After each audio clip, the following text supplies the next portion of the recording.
ધોરણ 12ના વાલા વિદ્યાર્થી મિત્રો, Om group of school Rajula કુંભારિયાથી અજય શ્રીવાસ્તવ, બાયોલોજી શિક્ષક.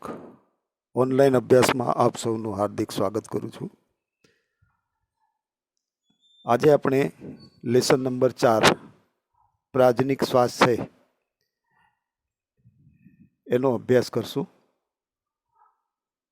જેમાં સર્વપ્રથમ છે કે પ્રાજનિક સ્વાસ્થ્ય કોને કહેવાય. પ્રાજનનિક સ્વાસ્થ્ય કોને કહેવાય એને ટૂંકમાં સમજાવો. તો એની વિશે જોઈએ તો પ્રાજનિક સ્વાસ્થ્ય વિશે જોઈએ તો સમાજમાં વસતી પ્રત્યેક વ્યક્તિઓ એટલે કે સમાજની અંદર જે લોકોનો સમાવેશ થાય, વસ્તી એટલે કે વસતા હોય એવા લોકો, પ્રત્યેક વ્યક્તિઓ શારીરિક અને ક્રિયાત્મક રીતે પ્રજનન અંગો ધરાવે છે. જ્યારે પ્રાજનનિક સ્વાસ્થ્ય શબ્દનો ઉપયોગ કરીએ છીએ ત્યારે તેનો અર્થ કે સ્વસ્થ પ્રજનન અંગો તેમજ સામાન્ય કાર્યો એમ કહી શકાય. પ્રાજનિક સ્વાસ્થ્ય શબ્દનો ઉપયોગ કરીએ ત્યારે કે એનો અર્થ કરીએ ત્યારે સ્વસ્થ પ્રજનન અંગો તેમજ તેના દ્વારા થતા સામાન્ય કાર્યો એ બંનેનો સમાવેશ કરવામાં આવે છે. આને વિશાળ પરિપ્રેક્ષમાં જોતા તેઓનું વર્તણૂક કે તેઓનું વર્તન ભાવાત્મક અને સામાજિક પાસાઓનો પણ સમાવેશ કરવામાં આવે છે. વિશ્વ સ્વાસ્થ્ય સંઘ એટલે જેને આપણે WHO વર્લ્ડ હેલ્થ ઓર્ગેનાઇઝેશન એના ઉપક્રમે પ્રાજનિક સ્વાસ્થ્ય એટલે કે પ્રજનન સંબંધિત શારીરિક, ભાવનાત્મક, વર્ણનાત્મક અને સામાજિક સંપૂર્ણ સુખાકારી, આ એની WHO પ્રમાણે વ્યાખ્યા થઈ કે પ્રાજનિક સ્વાસ્થ્ય કોને કહેવાય. WHO પ્રમાણે પ્રાજનિક સ્વાસ્થ્ય એટલે કે પ્રજનન સંબંધિત શારીરિક, ભાવનાત્મક, વર્તનાત્મક અને સામાજિક સંપૂર્ણ સુખાકારી હોય એને આપણે પ્રાજનિક સ્વાસ્થ્ય તરીકે ઓળખીએ છીએ. આમ શારીરિક અને ક્રિયાત્મક રીતે સામાન્ય પ્રજનન અંગો ધરાવતી વ્યક્તિઓ વચ્ચે જોવા મળતી સામાન્ય લાગણીસભર અને વર્તણૂકલક્ષી આંતરક્રિયાઓને પ્રાજનનિક સ્વાસ્થ્ય કહે છે. તો આ થઈ ગયું એ પ્રાજનિક સ્વાસ્થ્યની વ્યાખ્યા. હવે પ્રાજનિક સ્વાસ્થ્ય એની સમસ્યાઓ અને વ્યૂહાત્મક આયોજન એની વિશે જોઈએ તો રાષ્ટ્રીય સ્તરે સૌ પ્રથમ કયા દેશે પ્રાજનિક સ્વાસ્થ્ય અંગેનું આયોજન કર્યું હતું એની માહિતી જોઈએ તો ભારત એક એવો પ્રદેશ છે કે જેને દુનિયામાં રાષ્ટ્રીય સ્તરે પ્રાજનિક સ્વાસ્થ્યને સામાજિક લક્ષ્ય તરીકે પ્રાપ્ત કરવા યોજનાઓ અને કાર્યક્રમોની શરૂઆત કરી હતી.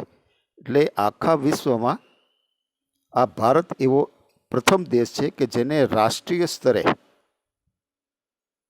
પ્રાજનિક સ્વાસ્થ્યને સામાજિક લક્ષ્ય તરીકે પ્રાપ્ત કરવાની યોજનાઓ અને કાર્યક્રમની શરૂઆત કરી હતી. 1951માં કુટુંબ નિયોજન, જેને ફેમિલી પ્લાનિંગ કહેવામાં આવે છે, એની શરૂઆત થઈ. આ પ્રોગ્રામ હેઠળ લોકોને નાના કુટુંબ માટે પ્રોત્સાહિત કરવામાં આવતા હતા. અમે બે અને અમારા બે એવું સૂત્ર છે એ સમયમાં પ્રચલિત થયું હતું. વિવિધ પ્રોત્સાહક યોજનાઓ દ્વારા લોકોનો આ દિશામાં હકારાત્મક અભિગમ કેળવવાનો પ્રયાસ ચાલુ છે. આજના દિવસે પણ આ પ્રયાસ ચાલુ છે કે અમે બે અને અમારા બે એટલે અમે બે એટલે પતિ પત્ની અને અમારા બે એટલે બે બાળકો, એ બંને છોકરા હોય કે છોકરા છોકરી કે છોકરી હોય. આવું સૂત્ર એ સમયમાં પ્રચલિત થયું હતું, જે આજના દિવસે પણ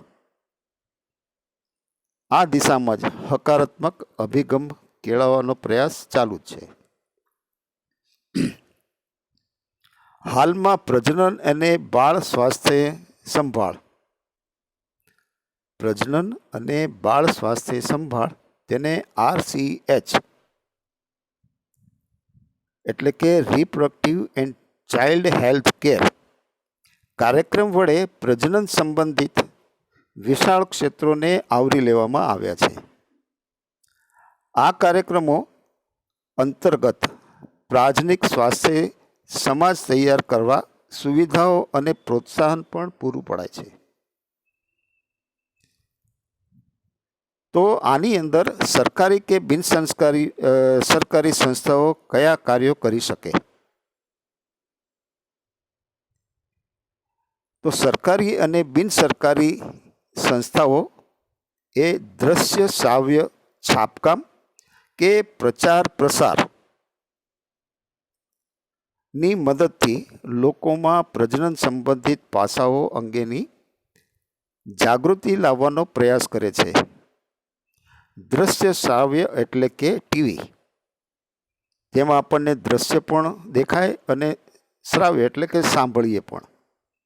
એ ઉપરાંત પ્રચાર અને પ્રસાર એટલે કે જે પેમ્પલેટ આવે એની મદદથી લોકોમાં પ્રજનન સંબંધિત માહિતી અંગેની જાગૃતિ લાવવાનો પ્રયાસ કરે છે સરકારી અને બિનસરકારી બંને સંસ્થાઓ. આમ માતા પિતા તેમજ નજીકના સગા સંબંધીઓ તેમજ શિક્ષકો અને મિત્રોનું યોગદાન પણ આમાં મહત્વનું છે. શાળાઓમાં જાતિ શિક્ષણની શરૂઆત થવી જોઈએ, જેથી યુવા વર્ગ એ સાચી અને યોગ્ય માહિતી મેળવી શકે. બાળકો જાતિતા સંબંધી વિવિધ પાસાઓ અંગે જાણકારી પ્રાપ્ત કરી ગેરમાર્ગે અથવા તો સમજણથી દૂર રહે. તેમજ લોકો પ્રજનન અંગો, કિશોરાવસ્થા અને તેમાં જોવા મળતા ફેરફારો એટલે કે શારીરિક ફેરફાર, સુરક્ષિત જાતિ વ્યવહાર, જાતિ સંક્રમિત રોગો વગેરેની માહિતી મેળવે. એ ઉપરાંત ખાસ કરીને કિશોરાવસ્થા વય જૂથની વ્યક્તિઓ માટે છે, જે ભવિષ્યમાં પ્રજનન સંબંધિત સ્વસ્થ જીવન તરફ લઈ જશે. એની માટે સરકારી અને અર્ધ સરકારી સંસ્થાઓ છે એ જુદા જુદા પ્રકારના આયોજન કરીને પ્રજનન કે પ્રાજનિક સ્વાસ્થ્ય અંગેની યોગ્ય માર્ગદર્શન પૂરું પાડે છે.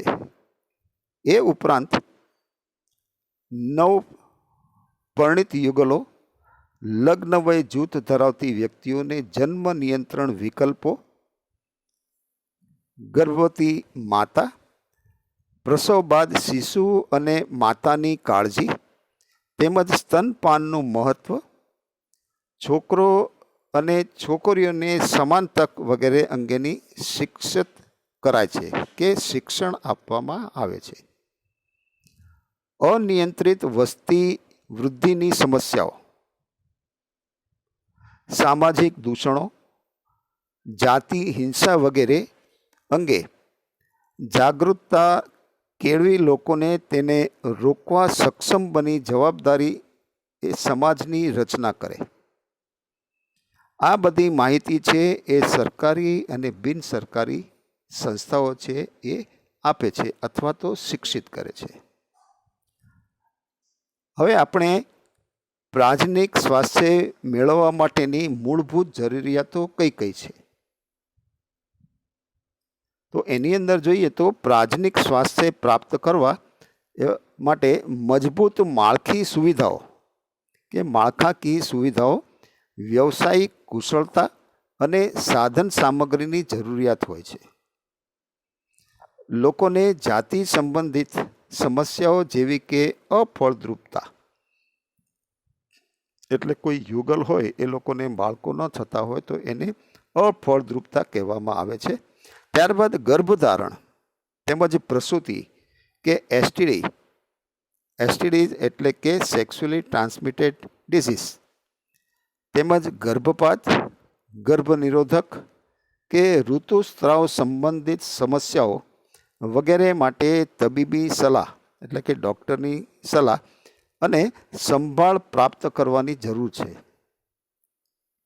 લોકોને સંભાળ અને સહાય પ્રાપ્ત કરાવવા સમયાંતરે સારી તકનીકી અને નવી વ્યૂહરચના અમલીકરણની જરૂરિયાત છે.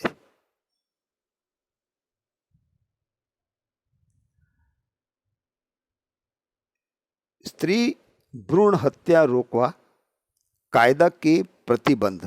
આપણા સમાજની અંદર સ્ત્રી ભ્રૂણ હત્યા એ એક બહુ મોટું દૂષણ છે.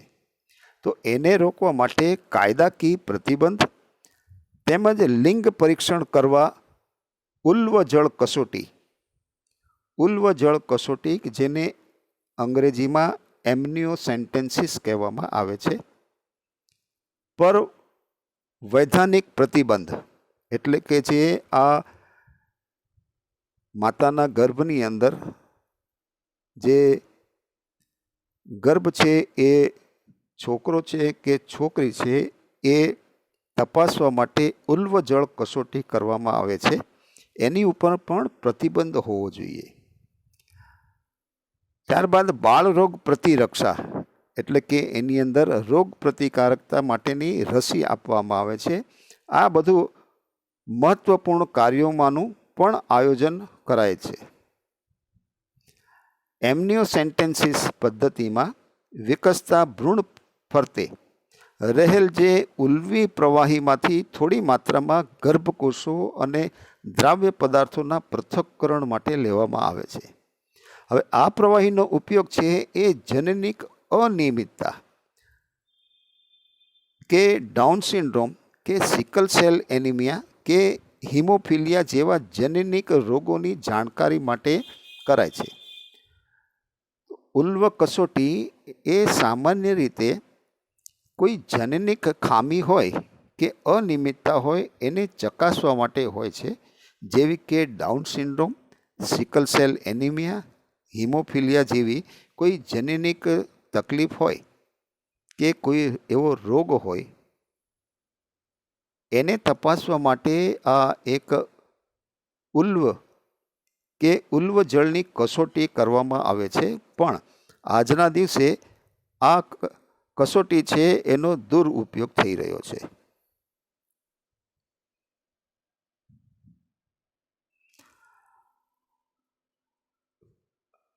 હવે જોઈએ કે પ્રજનન સંબંધિત ક્ષેત્રોમાં કઈ રીતે પ્રગતિ થઈ રહી છે. પ્રજનન સંબંધિત ક્ષેત્રોમાં કઈ રીતે પ્રગતિ થઈ રહી છે. તો વિવિધ પ્રજનન ક્ષેત્રોમાં સંશોધનોને પ્રોત્સાહન અપાય છે. નવી પદ્ધતિઓ શોધવા અને હાલની પરિસ્થિતિમાં સુધારા માટે સરકારી અને બિનસરકારી સંસ્થાઓ મદદ પણ કરે છે. તેમજ કેન્દ્રીય ઔષધ સંશોધન કેન્દ્ર એટલે કે CDRI central drug research institute દ્વારા સહેલી નામની એક મોઢા દ્વારા લેવાથી એક નાની ટેબ્લેટ છે જેને ઓરલ પિલ્સ તરીકે ઓળખવામાં આવે છે. એવું એક વિકાસ કરવામાં આવ્યું છે. CDRI દ્વારા સહેલી નામની એક ઓરલ ટેબ્લેટ વિકસાવવામાં આવી છે જે મુખ દ્વારા લેવાથી ગર્ભ નિરોધક ગોળી છે. મુખ દ્વારા લેવાથી ગર્ભ નિરોધક ગોળી છે. જાતિતા સંબંધિત વધુ જાગૃતતા, તબીબી સહાય દ્વારા પ્રસૂતિ અને પ્રસૂતિ પછીની દેખરેખથી માતા અને બાળકના મૃત્યુ દરમાં ઘટાડો નોંધાયો છે. નાનું કુટુંબ ધરાવતા પરિવારોની સંખ્યા વધી છે. STDનું નિદાન અને સારવાર, જાતિ સમસ્યાઓમાં તબીબી સુવિધાઓ જોવા મળે છે. આ બધા જ પાસાઓ સમાજના પ્રાજનિક સ્વાસ્થ્ય સુધારાનું નિર્દેશન કરે છે. પ્રાજનિક સ્વાસ્થ્ય સુધારાનું નિર્દેશન કરે છે. જેમ જેમ આપણી ટેકનોલોજી વધી, જેમ જેમ સંશોધન કાર્ય વધ્યું, એ રીતે અથવા એમ ધીરે ધીરે પ્રાજનિક સ્વાસ્થ્યની અંદર સુધારાનું દર પણ વધ્યું છે. હવે આપણે વસ્તી વિસ્ફોટ અને જન્મ નિયંત્રણ. વસ્તી વિસ્ફોટ અને જન નિયંત્રણ એની ચર્ચા કરીએ તો વસ્તી વધારો અને જન્મ દર નિયંત્રણની જરૂરિયાત છે એ શા માટે?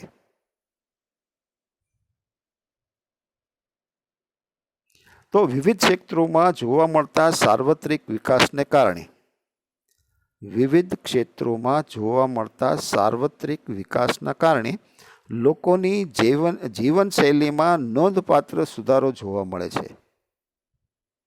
તેમજ સારી જીવન સ્થિતિ અને વધતી સ્વાસ્થ્ય સુવિધાના કારણે વસ્તીમાં વિસ્ફોટાત્મક રૂપે વધારો નોંધાયો છે.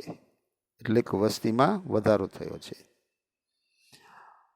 1900ની સાલમાં દુનિયાની વસ્તી એ 2 બિલિયન એટલે કે 2000 મિલિયન હતી, જે 2000ની સાલમાં ઝડપથી વધીને 6 બિલિયન એટલે કે 6000 મિલિયન.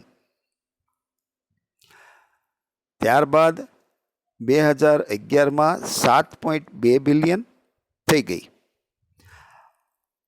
આવું સમાન વલણ ભારતમાં પણ જોવા મળ્યું. આઝાદી સમયે આપણી વસ્તી લગભગ 350 મિલિયન હતી, જે 2000ની સાલમાં 1 બિલિયનની નજીક અને મે 2011માં 1.2 બિલિયન જેટલી થઈ ગઈ કે તેને ઓળંગી ગઈ છે. એટલે આઝાદી પછી લગભગ 3 ગણી વસ્તી થઈ ગઈ.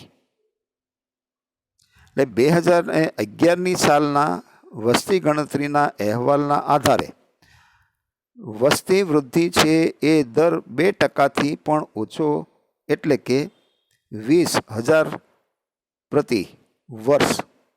આ દરે આપણી વસ્તી છે એ ઝડપથી વધી રહી છે. તો વસ્તી વૃદ્ધિના પરિણામો શું હોઈ શકે? તો વસ્તી વધારો એ વ્યક્તિગત પ્રાપ્ત સ્ત્રોતોમાં ઘટાડો કરે છે. જેમ જેમ વસ્તી વધે તેમ તેમ પ્રાપ્ત સ્ત્રોતોમાં ઘટાડો થાય, જેનાથી ગરીબીમાં વધારો થાય, કુપોષણતા અને અનેક વસ્તી સંબંધિત સમસ્યાઓ ઉત્પન્ન થાય, તેમજ ઔદ્યોગિકકરણ, શહેરીકરણના દર છે એ વધે છે. નૈસર્ગિક સ્ત્રોતો જેવા કે જમીન, હવા, પાણી એના ઉપર દબાણ આવે છે. વસ્તી વધારો થાય એટલે કુદરતી સ્ત્રોત જેવા કે હવા, પાણી, જમીન એની ઉપર દબાણ આવે. કેમ કે વધુ ને વધુ એનો ઉપયોગ થતો જાય. એટલે પાયાની જરૂરિયાતો એટલે કે ખોરાક, રહેઠાણ અને વસ્ત્રની પણ અછત જોવા મળે. તો વસ્તી વધારાના કારણો શું શું છે? વસ્તીમાં વૃદ્ધિ થઈ જેના કારણે શું શું સમસ્યાઓ આવી શકે અથવા વસ્તી વધારાના શું કારણો છે? તો મૃત્યુદરમાં ઘટાડો સર્વપ્રથમ છે એ મૃત્યુદરમાં ઘટાડો, તેમજ માતૃ મૃત્યુદરમાં પણ ઘટાડો, તેમજ બાળ મૃત્યુદર એમાં પણ ઘટાડો અને પ્રજનન વય જૂથ ધરાવતા લોકોની સંખ્યામાં વધારો. આ છે એ વસ્તી વધારાના કારણો. કારણ કે દિવસે દિવસે ટેકનોલોજી વધી, સંશોધન કાર્ય વધ્યું, જેના કારણે મૃત્યુદરમાં ઘટાડો થયો. ડિલિવરી દરમિયાન માતા અથવા તો બાળક બેમાંથી કોઈને કોઈ સમસ્યા ઊભી થતી અને એ લોકો મૃત્યુ પામતા. પણ આ બધી જે નવી ટેકનોલોજી આવી, નવી નવી દવાઓ આવી, જેના કારણે માતૃ મૃત્યુદર ઘટ્યો, બાળ મૃત્યુદર પણ ઘટ્યો અને પ્રજનન વય જૂથ ધરાવતા લોકોની સંખ્યામાં વધારો થયો. હવે વસ્તી વધારો રોકવા માટેના ઉપાયો. તો RCH એટલે રિપ્રોડક્ટિવ ચાઇલ્ડ હેલ્થ કેર કાર્યક્રમો દ્વારા વૃદ્ધિના દરમાં ઘટાડો લાવી શક્યા છીએ. એ ઉપરાંત વિવિધ ગર્ભનિરોધક પદ્ધતિઓના ઉપયોગ અને નાના પરિવારોને પ્રોત્સાહિત કરવા, જેથી કરીને વસ્તી વધારો છે એ રોકી શકાય. તેમજ લગ્ન વય સ્ત્રી માટે 18 વર્ષ અને પુરુષો માટે 21 વર્ષની નિર્ધારિત કરવામાં આવી છે. એ ઉપરાંત આ સમસ્યાથી બચવા માટે નાના પરિવારો માટે દંપતીઓને પ્રોત્સાહિત પણ કરવામાં આવે છે. ગર્ભનિરોધક તરીકે ઉપયોગી કુદરતી પદ્ધતિઓની માહિતી આપો.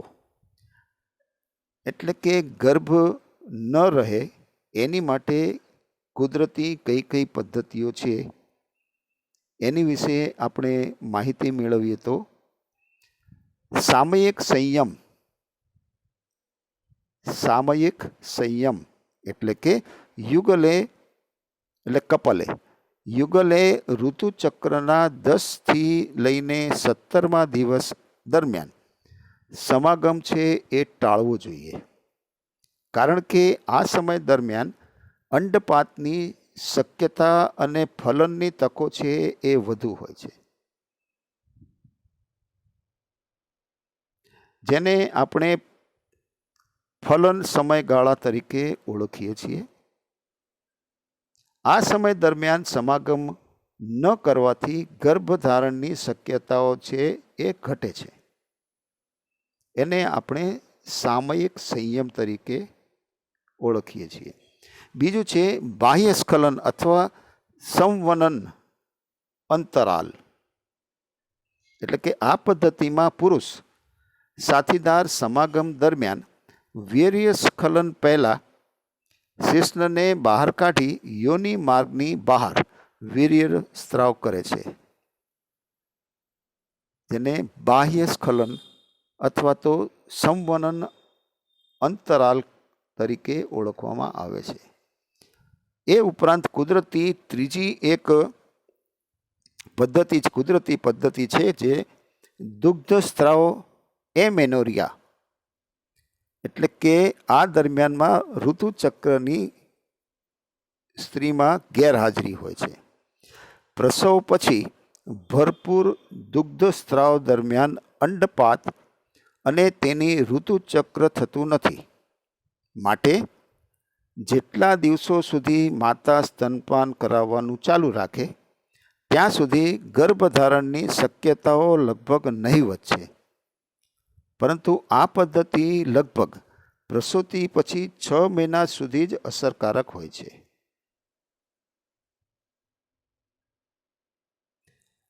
આ પદ્ધતિઓમાં કોઈ પણ દવાનો ઉપયોગ થતો ન હોવાથી તેની કોઈ આડઅસર થતી નથી. જો કે તેની નિષ્ફળતાનું પ્રમાણ છે એ ઊંચું હોઈ શકે.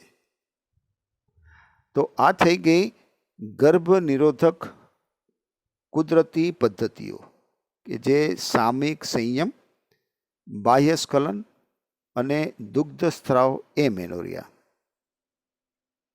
ત્યારબાદ આપણે જોઈએ કે કુટુંબ નિયોજનની અવરોધન પદ્ધતિ તરીકે ઉપયોગમાં લેવાતો નિરોધ. આ પદ્ધતિ સ્ત્રી અને પુરુષ એમ બંનેને યોગ્ય રીતે અસર કરે છે. આ પદ્ધતિ સ્ત્રી અને પુરુષ બંને માટે ઉપલબ્ધ છે.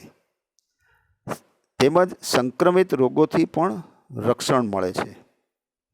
આ પદ્ધતિમાં અવરોધકોની મદદથી અંડકોષ અને શુક્રકોષને ભૌતિક સંપર્કમાં આવતા રોકવામાં આવે છે.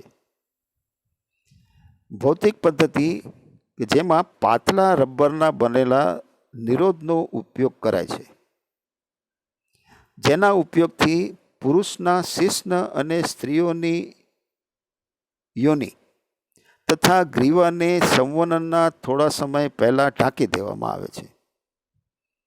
સ્ખલિત વીર્ય એ સ્ત્રીના જનન માર્ગમાં પ્રવેશી ન શકે, જેનાથી ગર્ભાધાન થતું નથી.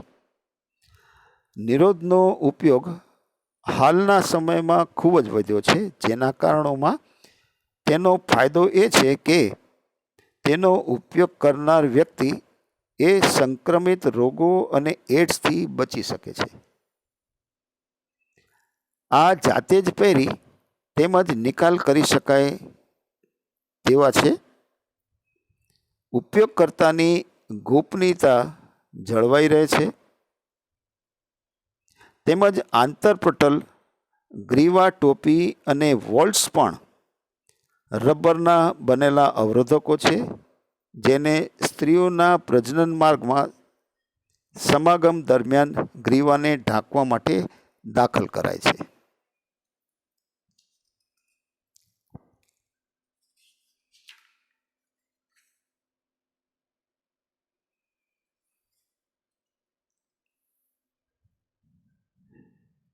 તેઓ શુક્રકોષોનો ગ્રીવા દ્વારા થતો પ્રવેશને અટકાવે છે અને તે પુનઃ ઉપયોગમાં પણ લઈ શકાય છે. જ્યારે રાસાયણિક પદ્ધતિ કઈ રીતે કામ કરે છે, બીજી પદ્ધતિ છે એ રાસાયણિક પદ્ધતિ. તો આની અંદર આમાં શુક્રાણુનાશક ક્રીમ કે જેલ કે ફોર્મનો ઉપયોગ કરાય છે. ક્રીમ સ્વરૂપે ફીણ ઉત્પન્ન કરતો પદાર્થ શુક્રકોષ સાથે જોડાઈ જાય છે અને શુક્રકોષની ઓક્સિજન ગ્રહણ ક્ષમતાને અવરોધે છે અને શુક્રકોષનો નાશ કરે છે. તો આ થઈ ગઈ રાસાયણિક પદ્ધતિ.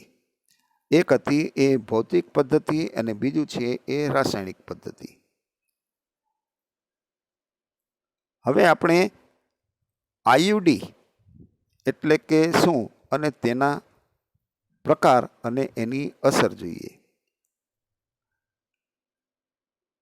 તો આઈયુડી એ માદાના ગર્ભાશયમાં બહારનો ઘટક દાખલ કરવાથી ગર્ભ અવરોધતા મેળવી શકાય છે. ગર્ભ અવરોધતા મેળવી શકાય છે, જેને આપણે ઇન્ટ્રાયુટેરાઇન ડિવાઇસ તરીકે ઓળખીએ છીએ. માતાના ગર્ભાશયમાં બહારનો ઘટક દાખલ કરવાથી ગર્ભ અવરોધતા મેળવી શકાય છે, જેને આપણે ઇન્ટ્રાયુટેરાઇન ડિવાઇસ તરીકે કે આઈયુડી તરીકે ઓળખીએ છીએ. આ આઈયુડી છે એ બે પ્રકારના છે. એક બિન ઔષધી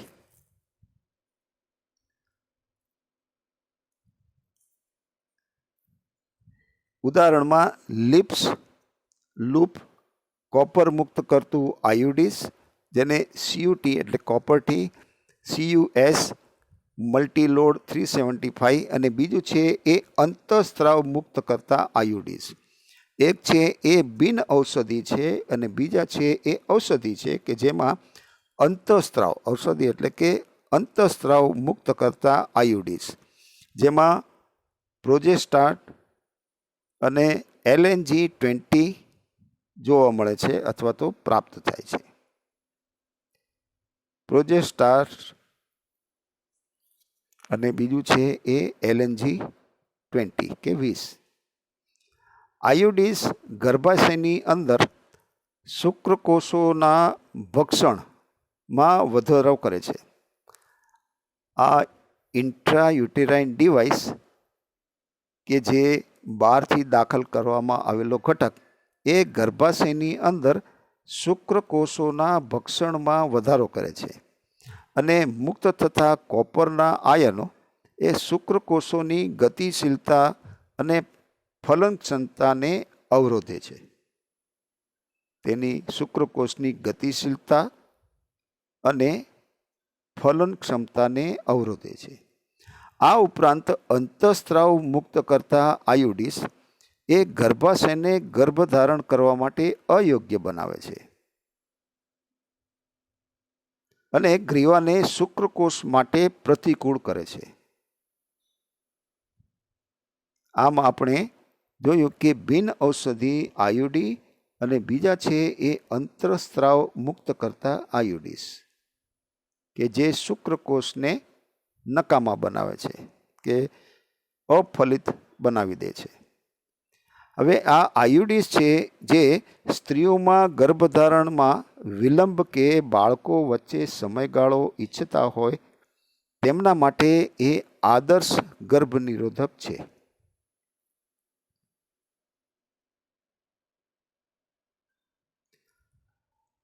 ગર્ભ નિરોધક તરીકે લેવાતી પિલ્સ એટલે કે ગોળી તથા આરોપણ વિશે આપણે જાણીએ તો આ પદ્ધતિમાં જાતીય અંતઃસ્ત્રાવ જેવો કે પ્રોજેસ્ટોજેન્સ અથવા પ્રોજેસ્ટોજેન ઇસ્ટ્રોજનનું સંયોજન થોડી માત્રામાં ગોળી સ્વરૂપે મોં વાટે ઓછા પ્રમાણમાં લેવામાં આવે છે. પ્રોજેસ્ટોજન્સ અથવા તો પ્રોજેસ્ટોજન ઇસ્ટ્રોજનનું સંયોજન એ થોડી માત્રામાં ગોળીના સ્વરૂપમાં મોઢા દ્વારા લેવામાં આવે છે. આ ગોળીઓ કે પિલ્સ ઋતુચક્રના પ્રથમ 5 દિવસ દરમિયાન લેવાની શરૂઆત કરાય છે. ઋતુચક્રના પ્રથમ 5 દિવસ દરમિયાન લેવાની શરૂઆત કરાય છે અને સતત 21 દિવસ રોજ લેવામાં આવે છે. 7 દિવસના અંતરાય એટલે કે જ્યારે ઋતુચક્ર ચાલુ હોય ત્યારબાદ ફરીથી જ્યાં સુધી સ્ત્રી ગર્ભધારણ રોકવા ઈચ્છે ત્યાં સુધી આ પદ્ધતિને પુનરાવર્તિત કરાય છે. આ અંડપાત અને ગર્ભસ્થાપનને અવરોધે છે. અંડપાત અને ગર્ભસ્થાપનને અવરોધે છે. એ ઉપરાંત ગ્રીવા શ્લેષ્મને જાડું અને અક્રિયાશીલ બનાવે છે તેમજ શુક્રકોષના પ્રવેશમાં પણ અવરોધરૂપ બને છે. સહેલી એ નવી મુખ દ્વારા લેવાતી બિન સ્ટીરોઇડલ બનાવટ છે. તે અઠવાડિયામાં 1 દિવસ લેવાય છે. તેની આડઅસરો ઓછી અને ગર્ભ નિરોધક મૂલ્ય એ ઊંચું છે. આરોપણ એટલે કે પ્રોજેસ્ટોજન એકલું અથવા ઇસ્ટ્રોજન સાથેનું સંયોજિત કરી સ્ત્રીઓ દ્વારા ઇન્જેક્શન તરીકે ઉપયોગમાં લેવાય અથવા તો ત્વચાની નીચે પ્રત્યારોપણ પણ થાય છે. તેની કાર્યપદ્ધતિ પિલ્સ જેવી જ છે અને અસરકારકતા છે એ લાંબા સમયની છે.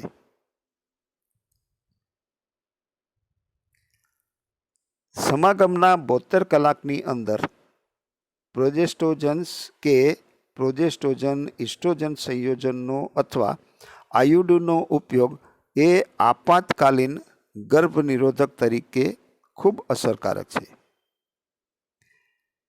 ક્યારેક બળાત્કાર કે અણધાર્યા અસુરક્ષિત સમાગમના કારણે સંભવિત ગર્ભધારણ રોકવા માટે પણ તેનો ઉપયોગ કરી શકાય છે.